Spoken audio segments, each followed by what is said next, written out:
Hey everyone. Ever freeze when you need to speak English in real life? Whether it's asking for help, talking to friends, or handling a tricky situation, knowing what to say can make all the difference. In the next few minutes, I'm going to show you 5 real-life situations and exactly how to speak confidently in each. No hesitation, no confusion. By the end of this video, you'll feel ready to handle any conversation smoothly and naturally. Good morning, ma'am. I'd like to report the loss of my school-id card. Good morning. When did you lose it? I believe I misplaced it yesterday after school, possibly near the library. All right. You'll need to submit a written application for a duplicate. Certainly. Is there any fee involved? Yes, a nominal fee of 100. Attach a passport-size photograph as well. Thank you for the guidance. I'll submit the application by today. Please do. You'll receive the new ID within 2 working days. Excuse me, could you tell me why the train to Delhi is delayed? Yes, it's running approximately 2 hours late due to technical issues. That's quite a delay. Is there any alternative train I can take? You may consider the express train on platform 4, departing in 30 minutes. Will my current ticket be valid for that train? You'll need to get it endorsed at the reservation counter. Understood. Thank you for your assistance. You're welcome. Please hurry, as time is limited. Hey, I noticed you didn't come to my match yesterday. I'm really sorry, Aman.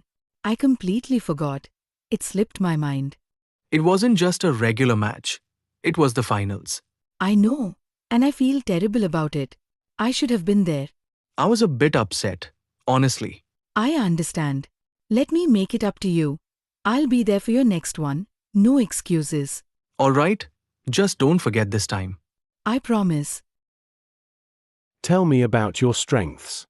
I believe my key strengths are adaptability and effective communication. I can adjust quickly to new environments. And your weaknesses? I tend to be a perfectionist, which sometimes slows me down, but I'm learning to manage my time better. Where do you see yourself in 5 years? I aspire to grow into a leadership role where I can contribute meaningfully to the organization. That's good to hear. Why should we hire you? Because I bring dedication, a willingness to learn, and a strong work ethic. Thank you. We'll get back to you soon. Do you think mobile phones should be allowed in school? In my opinion, they should be restricted, as they can distract students. However, they can also be useful for research and learning purposes. That's true, but students often misuse them during class. Perhaps a balanced approach would work, allowing phones only for academic tasks. That's a valid point. Any other views? Yes, strict guidelines could ensure proper usage without banning them completely. Excellent discussion. You've all presented your arguments well. So these were 5 real-life conversations to boost your confidence in spoken English. If this helped you, hit the subscribe button for more such videos and start practicing today.